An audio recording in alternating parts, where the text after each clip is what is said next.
what's going on, y'all? T-Bob here. And Jake as well.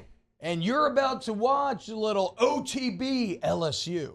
We're going to give you all the latest, greatest between LSU football, baseball, women's basketball, softball, and everything in between. Bottom line, if you want to talk Tigers, keep it locked, subscribe, like it, and we hope you enjoy it. All right, so we've been doing this series from Hunt Palmer's work on LouisianaSports.net. Again, guys, also, that's been my main resource for the Saints coaching search as well. Ross, Hunt, the entire team's doing a really good job there. But today, Tamarcus Cooley is our Hunt Palmer player portal profile of the day. And Cooley is very exciting because he is a transfer. And, we go through the portal players here, right? But he is a transfer that represents a known quantity at a position of need. He played nickel for the Wolfpack last year. He was a redshirt freshman, so he's got a lot of eligibility left. He's only a 3-star coming out of high school, but that's why I love the transfer portal, because you get, you get to see how guys actually do in college, right? And some guys are going to flourish that were underrated in high school, and some guys will founder that were overrated coming to high school. So Tamarcus Cooley, is a damn good player. He had 3 picks, forced a couple fumbles, 39 tackles. Maybe the most impressive thing that Cooley had would be his PFF grade. And this has been a common theme throughout the portal player profiles, has been PFF grades that would have exceeded what LSU had last year. And Cooley is no difference. An overall 79.6 on the year. That means that only Braden Swinson and Zy Alexander would have graded higher on last year's defense. His rush defense, an 81.3. You got to love some good perimeter tackling. His tackling grade was 75.4, and his coverage grade, an 80. So those are some, as Hunt says, rock solid numbers that display some of the versatility. So maybe he'll be safety. Obviously, that's a position of need. Maybe he'll be corner, but he is a key part of the DB overhaul, which may be the most exciting part of next year's LSU team, right? With Jakeem Jackson coming over from Florida, Mansour Delane from Virginia Tech, and then the high school guys, DJ Pickett and Aiden Anding, as well as the young guys that you already had that are now in the boat. Jake, what do you view as Tamarcus Cooley's role on this LSU team?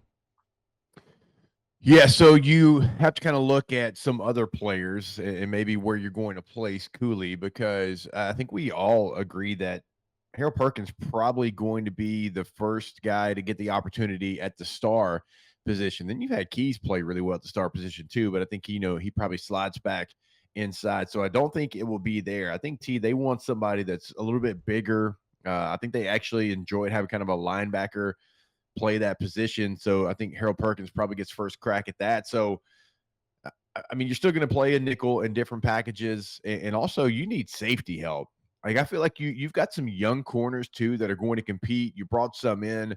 Safety is still probably the biggest concern, I would think, on the entire football team. And so when you have somebody that is a little versatile, he's over 200 pounds. To me, that just makes sense from day one. I think you could slot him in either free or strong safety and probably be your starter moving forward. So I don't think it's nickel. I don't think it's star. I think it's truly at one of the safety positions. Yeah, I mean, I would think so as well. I guess the bottom line is when was the last time that LSU would have had a defensive back group this exciting? I guess it actually would have been year one under Kelly, in which you brought in Jarek Bernard-Converse and Mekhi Gardner and Greg Brooks, and really the results were pretty damn good. The difference is all those guys basically only had 1 year left. So you were looking at a bunch of short-term rentals, whereas you look at a guy like Cooley, redshirt sophomore. So multiple years left should he want it. You're bringing in a couple of great young corners. I think Mansour Delane might have a couple of years left as well. So you could be talking about guys that'll be here for not just this season, but next season as well, meaning they get extended time under Corey Raymond and company. And it should be much better as we continue to heal from the damage that Matt House did, which, yeah, by the way, Jake, how about Brian Thomas, Malik Neighbors, and Jaden Daniels all being finalists for NFL Rookie of the Year? I mean, gosh, if Matt House ever came back to Baton Rouge, I don't know that he would make it out. I just people are so angry, and I get it.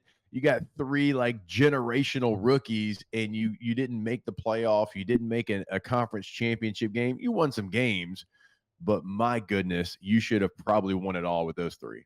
Wow, Jake, what incredible takes. I mean, those guys, they're just the best. I think so. And if you think so, again, hit the like button, subscribe, ring the bell so you get notifications when we post every single day here on OTB LSU.